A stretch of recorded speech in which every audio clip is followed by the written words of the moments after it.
I'm from here. This is where I'm from. New York City. Hey.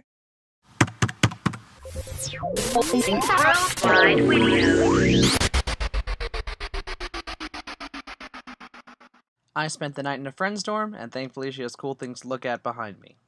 Topic for this week was dreams. Well, particularly recent dreams, which I honestly haven't had dreams in a pretty long time, which is really sad. But I think it's because I used to be an architecture student, and when I didn't sleep, I kind of got used to sleeping as a way of escaping. Like, studio, because I didn't sleep for a very long time, so I would just go to sleep and wake up, and that was the only reason I would do it is for purely health reasons. Like, I have to sleep now, or my body is going to break down, and I'm going to die. I know it's really bad, but I'm better now. I don't really have super cool dreams like Hannah does. No dreams that go in parts or continue over time until I accomplish a goal, which is actually really, really interesting, and I wish I had cool dreams like that. I normally just have dreams about very random things that make no sense. I haven't had a nightmare in several years, which I'm very glad to say that I haven't, because my nightmares used to be absolutely terrifying. I had one dream one year where I was going on a trip with my camp. And we all used to go in this minibus and went on a field trip every day. And went to this really old cottage. And we got there was no real tour, just this old woman and, like, the kids at my school. And basically, what they said was, you get a box, like a fancy little box. You could do anything you want with this box. They have all this really fancy stuff at this mansion house. You can take any of it home. That was the cool thing. You could go into all these rooms, and there were jewels, and there were paintings, and there were just artifacts, little things, spyglasses, really whatever you're looking for. But you can take it. As long as you found a box, like, you can have this one box, which is yours, but you can get as many as you want if you find one with nothing in it.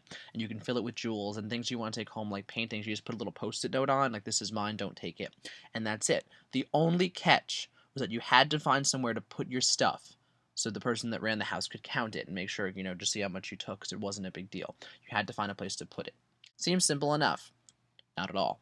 So what happened was, I went up the stairs, and, I went to the right where all the houses and cool stuff were. Then I went back to the left, and there was this old gypsy woman reading everyone's fortune on a crystal ball, which is very interesting and very weird. So I went to the room on the left, which is a guest bedroom with a bathroom, and I opened the door, and there was this hand on the floor, just like a hand like this. It stopped, like, right about there. It wasn't bleeding. It was just, a normal hand, just like that, just lying on the floor.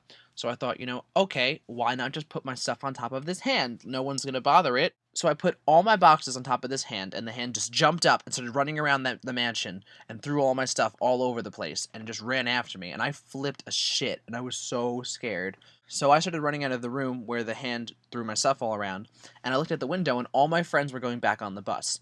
And I just freaked out because they all forgot about me and they weren't waiting for me. So I started to run down the stairs, and at the same time, all these hands came out of nowhere, and they were chasing me down the stairs. And halfway down the staircase, I just stood there and said, wait a minute, this is absolutely a dream. If I close my eyes, I'll wake up. And I just stood there, closed my eyes, and the minute I opened them, I was in my bed.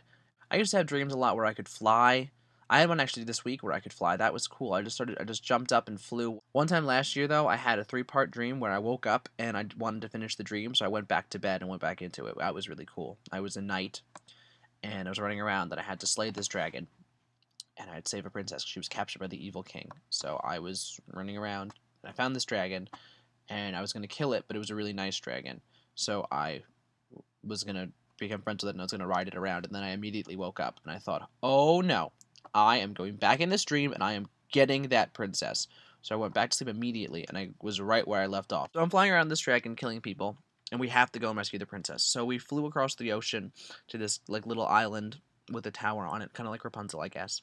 And we finally got up to where she was, and I woke up again, and I said, once again, no, I'm saving this princess. And I jumped back in my bed, and I fell asleep immediately, and I was right in her tower, and I saved her.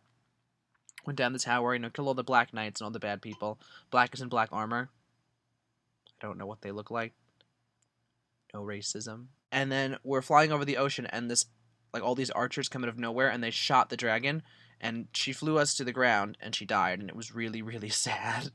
It was really sad, because I loved that dragon, and we were really good friends, even though, it was like a 3-part, 5-minute dream, but it felt like a lifetime. It was really sad. Anyway, that's all I got for you this week, so sleep well. I'm yawning again. I don't like yawning. It makes me look tired.